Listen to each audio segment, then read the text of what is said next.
গ্রহদের যুবরাজ বুধ, আর এই বুধ 19শে জুলাই রাশি পরিবর্তন করছে। জলতত্ত্ব রাশি কর্কট রাশিকে ছেড়ে প্রবেশ করবে সিংহ রাশিতে, অগ্নিতত্ত্ব রাশিতে।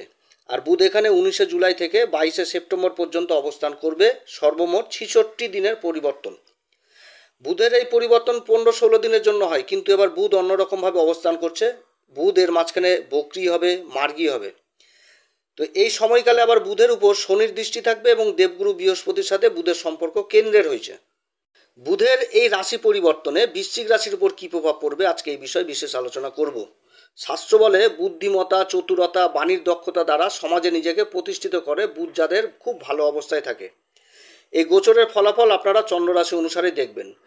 সমস্ত দর্শক বন্ধুদের জানাই নমস্কার এবং সমস্ত নতুন দর্শকের কাছে আমার বিশেষ অনুরোধ, এই চ্যানেলটি অবশ্যই সাবস্ক্রাইব করবেন এবং এই চ্যানেলের সঙ্গে থাকুন। জ্যোতিষীয় সম্পর্কিত অনেক তথ্য জানতে পারবেন এবং নিজের কুষ্টি নিজে দেখাও শিখতে পারবেন। গ্রহের গোচর সম্পূর্ণভাবে নির্ভর করে জন্মকুষ্ঠির গ্রহের দশা এবং গ্রহের অবস্থানের উপর। আমরা যে ফল প্রকাশ করছি এটা আমাদের একটা প্রচেষ্টা মাত্র, এটা সম্পূর্ণভাবেই নির্ভর করবে জন্মকুষ্ঠির উপর। ভিডিওটি কেটে কেটে দেখবেন না, সম্পূর্ণ দেখার চেষ্টা করেন, তাহলে বুঝতে পারবেন যে আমি কি বলতে চাচ্ছি। বর্তমানে যাদের বুধের মহাদশা কিংবা বুধের অন্তর্দশা চলছে তাদের জন্য আজকের এই আলোচনাটি প্রচণ্ড গুরুত্বপূর্ণ হতে যাচ্ছে। বুধ এইখানে 19শে জুলাই থেকে 22শে সেপ্টেম্বর পর্যন্ত সর্বমোট 66 দিন অবস্থান করছে। 19শে জুলাই বুধ প্রবেশ করবে মঘা নক্ষত্রে, আর মঘা নক্ষত্রের অধিপতি হচ্ছে কেতু। এরপরে 5ই আগস্ট বুধ বক্রী হচ্ছে এবং 22শে আগস্ট বুধ প্রবেশ করবে কর্কট রাশিতে।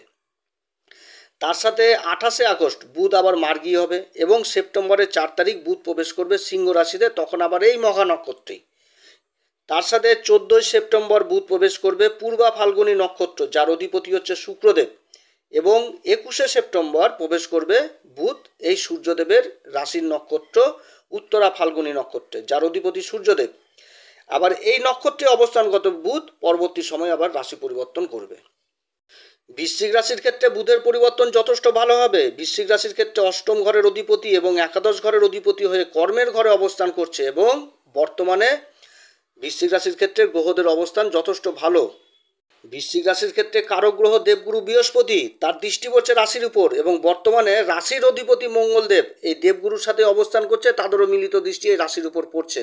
আর বুধ যেখানটাতে অবস্থান করছে এই বুধের সাথে দেবগুরু বৃহস্পতি আর রাশির অধিপতি মঙ্গলের কেন্দ্রের সম্পর্ক হয়েছে। আবার তার সাথে বুধের রাশি কিন্তু কন্যা রাশি, বৃশ্চিক রাশির ক্ষেত্রে যেটা হচ্ছে লাভের ঘর, আর এই লাভের ঘরে অবস্থান করছে কেতু। আর এই কেতুর উপর দেবগুরু বৃহস্পতির আবার দৃষ্টি লাভ করছে, মানে দৃষ্টি পড়ছে। তো এই লাভের ঘরের সাথে দেবগুরুর একটা কানেকশন হয়েছে এবং কেতুর কানেকশন হয়ে গেছে, অর্থাৎ কেতু এই লাভের ঘরে যথেষ্ট ভালো ফল দিবে এবং একাধিক লাভের রাস্তা তৈরি করবে। এই লাভের ঘরে কেতুর অবস্থান যথেষ্ট ভালো হতে যাচ্ছে। আবার শনিদেবেরও অবস্থান যথেষ্ট ভালো, বক্র অবস্থায় রয়েছে। শনিদেব দেবগুরু বৃহস্পতির নক্ষত্রে পূর্বা ভাদ্রপদে এবং নিজের রাশি কুম্ভ রাশিতেই অবস্থান করছে এবং বৃশ্চিক রাশির জন্য শশ নামক পঞ্চম মহাপুরুষ রাজযোগ তৈরি করেছে। আবার দেবগুরু বৃহস্পতির সাথে কেন্দ্রেরও সম্পর্ক হয়েছে, কিন্তু আবার এই শনির বক্র দৃষ্টি পড়ছে এই বুধের উপর, এটা কিন্তু মনে রাখতে হবে।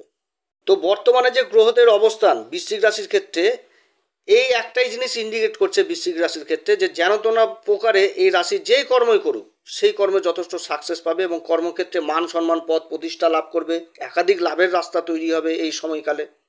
এই 66 দিনের গোচরে বুধ অবস্থান করবে 3টি নক্ষত্র, মঘা নক্ষত্র কেতুর, পূর্বা ফাল্গুনী নক্ষত্র শুক্রদেবের, উত্তরা ফাল্গুনী নক্ষত্র সূর্যদেবের।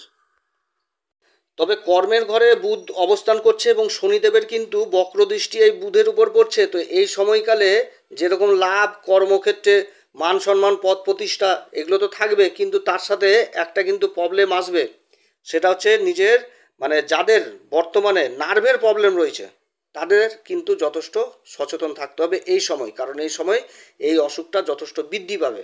হয়তো দশম ঘরে বুধের এই অবস্থান কর্মক্ষেত্রে যথেষ্ট সাফল্য দিবে। 19শে জুলাই বুধ রাত্রি 8টা 46 প্রবেশ করবে মঘা নক্ষত্রে, এই নক্ষত্রের অধিপতি হচ্ছে কেতু। কালপুরুষ চক্রের সিংহ রাশি হচ্ছে আমাদের পঞ্চম ঘর, আর পঞ্চম ঘরকে আমরা কি বলি, মা লক্ষ্মীর ঘর বলি। পূর্বজন্মের পুণ্যের কর্মের ফল এই ঘর থেকে দেখা হয়। তো এই যে মঘা নক্ষত্র, এই মঘা নক্ষত্রটা হচ্ছে খুব পবিত্র নক্ষত্র। এই নক্ষত্রকেই আমরা জ্যোতিষশাস্ত্রে বলি আগের জন্মের শুভ কর্ম যদি করে থাকি তাহলে তার শুভ ফল যথেষ্ট পাবো। এই নক্ষত্র যখন এই নক্ষত্র থেকেই কিন্তু আমরা এই জিনিসটা বিচার করি।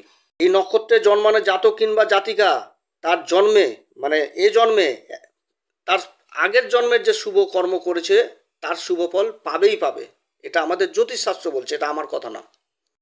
তো এই নক্ষত্রেই কিন্তু বুধ অবস্থান করছে কর্মের ঘরে। আবার এই মহা নক্ষত্রের অধিপতি কেতু অবস্থান করছে লাভের ঘরে বৃশ্চিক রাশির ক্ষেত্রে, যেটা কন্যা রাশি। তো যার ফলে এই সময়কালে কার্যক্ষেত্রে বিশেষ সফলতা পাবে, তার সাথে নাম যশ খ্যাতি যথেষ্ট বৃদ্ধি হবে। যারা সরকারি কর্মচারী কিংবা যারা বেসরকারি কর্মচারী, তাদের মানে কাজে যথেষ্ট উন্নতির যোগ, প্রমোশন যোগ রয়েছে এই সময়। যারা যে ব্যবসায় করুক সেই ব্যবসাতেই কিন্তু সফলতা এই সময় রয়েছে। যারা রাজনীতির সাথে যুক্ত রয়েছেন তাদের জন্য যথেষ্ট ভালো সময়, তাদের নাম মানে সুখ্যাতি এগুলো যথেষ্ট বাড়বে। আবার এই সময়কালে কর্মক্ষেত্রে কোনো বড় দায়িত্ব বাড়বে।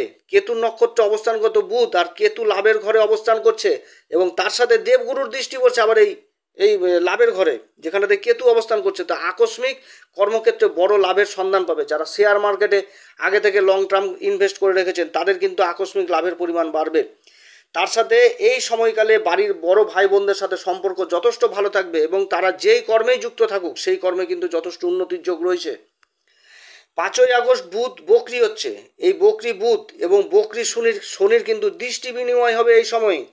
এবং এই সময় দেবগুরু বৃহস্পতির সাথে বুধের সম্পর্ক কিন্তু কেন্দ্রে রয়েছে। আবার রাশির অধিপতি মঙ্গলেরও কিন্তু কেন্দ্রের সম্পর্ক রয়েছে। আবার মঙ্গলের কিন্তু এই কেন্দ্রের ঘরে দৃষ্টি পড়ছে, চতুর্থ দৃষ্টি। আবার শনির সাথেও কেন্দ্রের সম্পর্ক তৈরি হয়েছে। এই সময়কালে বলতে গেলে সব থেকে ভালো সময়। এই সময়কালে যারা শনিজাত দ্রব্যের ব্যবসা করছেন, যেমন চামড়ার ব্যবসা, কয়লার ব্যবসা, লোহার ব্যবসা, কলকারখানাতে কাজ করছেন, অটোমোবাইলে কাজ করছেন এবং তার সাথে গুরু সম্বন্ধীয় কাজ, যেমন যেরকম সোনার কাজ, পিতলের কাজ, কাঁসার কাজ, এই সমস্ত কাজের সাথে যারা জড়িত রয়েছেন তাদের কাছে যথেষ্ট আয় বৃদ্ধি হবে। তাছাড়া যারা ভূমি সংক্রান্ত কাজের সাথে জড়িত রয়েছেন তাদের কাছেও যথেষ্ট উন্নতির যোগ রয়েছে। যারা বড় বড় ফ্ল্যাটের ব্যবসা করছেন, পাথরের ব্যবসা যারা করছেন, টাইলসের ব্যবসা যারা করছেন তাদের কাছে যথেষ্ট উন্নতি রয়েছে। যারা স্টকের ব্যবসা করছেন, যেমন চাল, গম, ডাল, এই সমস্ত যারা স্টক করছেন তাদের ক্ষেত্রেও কিন্তু যথেষ্ট লাভ হবে। যারা কৃষিজাত দ্রব্যের ব্যবসার সাথে জড়িত, যেমন সারের ব্যবসা, এই সমস্ত ব্যবসাতেও কিন্তু যথেষ্ট আয় বৃদ্ধির যোগ রয়েছে। যারা রাজনীতির সাথে যুক্ত রয়েছেন তাদের কাছে যথেষ্ট মান সম্মান, পদ ইত্যাদি কিন্তু লাভ করা যথেষ্ট এই সময়। যারা ব্যাংকিং সেক্টরে রয়েছেন তাদের প্রমোশন বৃদ্ধির যোগ এই সময় এবং যারা ব্যাংকিং সেক্টরে কাজের জন্য চেষ্টা করছেন তাদের কিন্তু কর্ম পাওয়ার আসল সময়। তবে বিশেষ করে মনে রাখবেন, সব দিক থেকে তো ভালো, কিন্তু কিছু দিকে আবার যথেষ্ট খেয়াল রাখতে হবে। যেমন নিজের মায়ের শরীর স্বাস্থ্যের দিকে যথেষ্ট খেয়াল রাখতে হবে। মায়ের কিন্তু স্বাস্থ্যহানির যোগ রয়েছে, কিংবা মায়ের দিক থেকে কোনো রকম সমস্যা সন্তানকে চিন্তাতে ফেলবে। এছাড়া বাড়িতে যদি কোনো রকম নার্ভের পেশেন্ট থাকে তো এই অসুখটা যথেষ্ট ডিস্টার্ব করবে এই সময়। যাদের নার্ভের অসুখ রয়েছে তাদেরকে কিন্তু যথেষ্ট সজাগ থাকতে হবে। সময়কালে কিন্তু এই অসুখটাই যথেষ্ট ডিস্টার্ব করবে। অতএব এরপরে 22শে আগস্ট বুধ আবার প্রবেশ করবে হচ্ছে কর্কট রাশিতে প্রবেশ করে যাবে এবং নিজের অশ্লেষা নক্ষত্রেই। এই সময়কালে ভাগ্য যথেষ্ট সঙ্গ দিবে। এই সময়কালে ফেসে থাকা টাকা পয়সা, যেমন ইন্স্যুরেন্সের কোনো ইন্স্যুরেন্স ক্লেম কিংবা ম্যাচুরিটি কোনো হয়েছে তার ক্লেম, কোনো কাগজপত্রের জন্য হচ্ছিল না, এই কাজগুলো কিন্তু সম্পূর্ণ হবে। এবং পৈতৃক সম্পত্তি নিয়ে যদি কোনো রকম বিবাদ থাকে সেই বিবাদের অবসান হবে। 28শে আগস্ট বুধ মার্গী হবে এবং সেপ্টেম্বরের 4 তারিখ বুধ সিংহ রাশিতে প্রবেশ করবে মঘা নক্ষত্রেই। আবার এরপরে 14ই সেপ্টেম্বর বুধ প্রবেশ করবে পূর্বা ফাল্গুনী নক্ষত্রে। আর পূর্বা ফাল্গুনী নক্ষত্রের অধিপতি হচ্ছে শুক্রদেব। শুক্রদেবের সাথে বুধের সম্পর্ক হচ্ছে মিত্রতা। পূর্বা ফাল্গুনী নক্ষত্র ধন ঐশ্বর্যের কারক এবং এই নক্ষত্র হচ্ছে শুক্রদেবের নক্ষত্র। এই নক্ষত্রকে জ্যোতিষশাস্ত্র বলে এই নক্ষত্রেতে আকর্ষণ ক্ষমতা খুব বেশি। এই নক্ষত্রের জাতক জাতিকারা যদি ভিড়ের মধ্যেও থাকে তাহলে আকর্ষণের কেন্দ্রবিন্দু হয়, অর্থাৎ পরিচালনা করার ক্ষমতাটা এদের খুব বেশি থাকে। তো এই নক্ষত্র অবস্থান করবে বুধ শুক্রদেবের এই নক্ষত্রে। আর শুক্রদেব হচ্ছে বৃশ্চিক রাশির ক্ষেত্রে সপ্তম ঘর, এবং যেটা সপ্তম ঘর আমাদের দাম্পত্য জীবনের ঘর, আমাদের ব্যবসার কেন্দ্রবিন্দু, এবং দ্বাদশ ঘর যেটা আমাদের ব্যয়ের ঘর, বিদেশের ঘর, এই দুটি ঘরের অধিপতি হচ্ছে শুক্রদেব। এই নক্ষত্রেই বুধ অবস্থান করবে। এই সময়কালে ব্যবসা ক্ষেত্রে একটা বড় কন্ট্যাক্ট পাওয়ার সম্ভাবনা থাকছে। যারা ইম্পোর্ট এক্সপোর্টের ব্যবসা বাণিজ্যের সাথে জড়িত তাদের যথেষ্ট ভালো চলবে। এই সময়কালে বড় পুঁজিও আবার ইনভেস্ট হবে। এই সময়কালে যারা কসমেটিকের ব্যবসার সাথে জড়িত, যারা বিউটিশিয়ান, যারা সোশ্যাল মিডিয়ার কাজে জড়িত, যারা সিনেমা জগতের কোনো না কোনো কাজে জড়িত তাদের কাজেও যথেষ্ট উন্নতির যোগ রয়েছে। যারা কলা বিভাগের সাথে জড়িত, যেমন সঙ্গীত কলা, চিত্রকলা, নৃত্যকলা, এই সমস্ত কলা বিভাগ ইনস্টিটিউটের সাথে যারা জড়িত তাদের কিন্তু এ সময় যথেষ্ট উন্নতির যোগ রয়েছে। এই সময়কালে দাম্পত্য জীবনেও যথেষ্ট সুখ শান্তি বজিয়ে থাকবে। এরপরে 21শে সেপ্টেম্বর বুধ প্রবেশ করবে উত্তরা ফাল্গুনির প্রথম চরণ।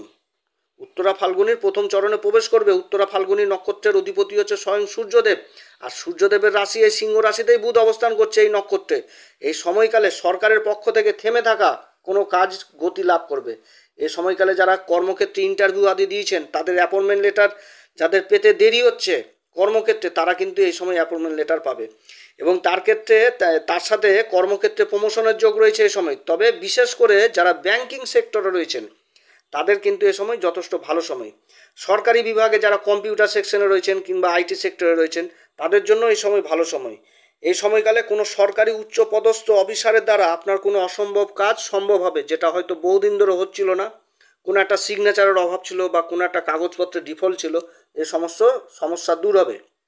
এই সময় বৃশ্চিক রাশি কোন উপাচার করবে? এই সময় বৃশ্চিক রাশিকে বলবো তাদের ঢাইয়া চলছে এবং শনি বক্র অবস্থায় রয়েছে এবং বুধের উপর দৃষ্টি রয়েছে। তো এই সময়কালে আপনারা প্রত্যেকদিন হনুমান চল্লিশা পাঠ করবেন। হনুমান চল্লিশা পাঠ করার আগে শ্রীরাম সীতার প্রণাম মন্ত্র অবশ্যই করবেন এবং এই হনুমান চল্লিশা আপনাদের রামবাণের মতনই কাজ করবে। অতএব প্রিয় দর্শক বন্ধুরা, যদি আমার এই পরামর্শ সত্যি কার্যকরী মনে হয় তাহলে আমাদের এই চ্যানেলটিকে অবশ্যই সাবস্ক্রাইব করবেন, পাশে থাকা বেল আইকনটি প্রেস করবেন, তাতে আমাদের সমস্ত ভিডিও আপনাদের কাছে সহজে পৌঁছে যাবে। আপনারা সবাই ভালো থাকুন। আবার একটা নতুন পর্ব নিয়ে আসবো। নমস্কার, ধন্যবাদ।